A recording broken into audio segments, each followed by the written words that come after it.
For many high schoolers, summertime means sleeping in and hanging out anywhere but school.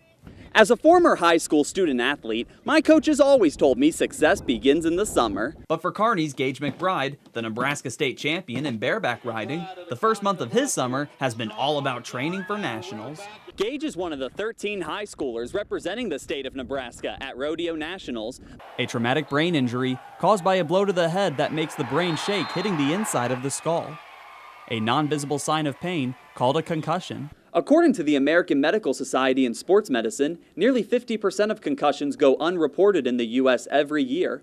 Northwest High got to experience that Friday night, dominating Alliance 56-0, all behind the arm of junior quarterback Carter Terry.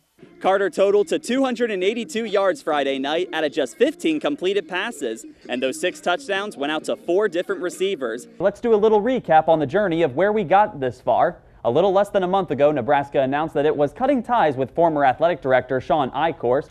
Although 2017 may be a season many Husker fans will try to forget, it can't be forgotten by the 21 seniors who are about to take the field at Memorial Stadium for the last time wearing the red and white.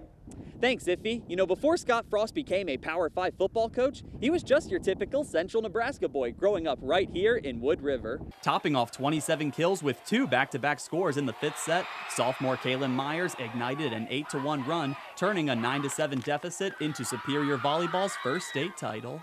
In their win over Delaware State Friday night, you could say Christmas came early for the Husker Nation in Pinnacle Bank Arena. They call this the gift-giving season after all, and Nebraska fans were spoiled with a variety of victory presents. Under the Creighton men's basketball tree, you'll find 10 victory presents from their non-conference schedule. The latest, unfortunately, had to come from my alma mater, USC Upstate. All right, Mark, real quick before you go, I need you to give me the stinking truth. The only thing similar with these teams from the last time they met in the Super Bowl is pretty much Tom Brady and Bill Belichick. Thanks, Dave. You know, Super Bowl Sunday may have passed, but right here in Grand Island, another professional football league is just getting started.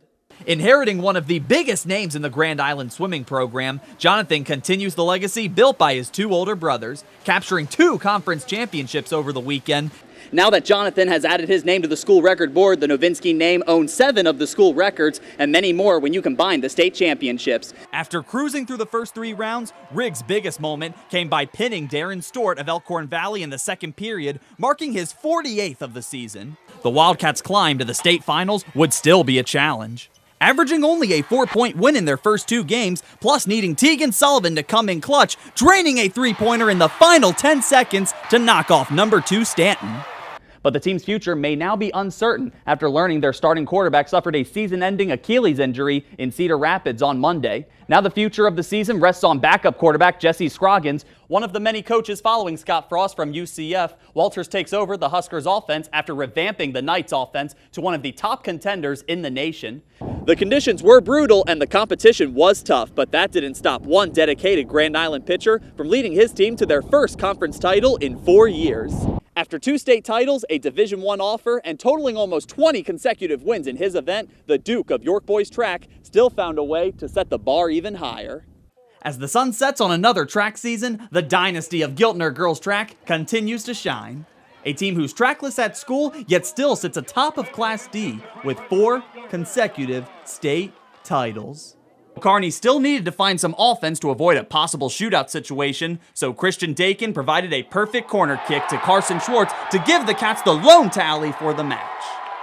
Everyone in life faces challenges, but not everybody may want to overcome what they face. So that's why the biggest message these Shriner patients have for all the athletes here: always keep fighting. Rounding out the 3rd week of the season, the Hastings Sodbusters have now pretty much hit their full roster count, bringing back many familiar names who started out their baseball careers right here in Central Nebraska. All right, Patrick, come back here for me real quick, guys. We're going to have a little demonstration on what it takes to do tie-down roping. You don't always work with animals, I've learned over the last couple of weeks. Well, let's look at your sport. Stick around as KFXL Nightly continues.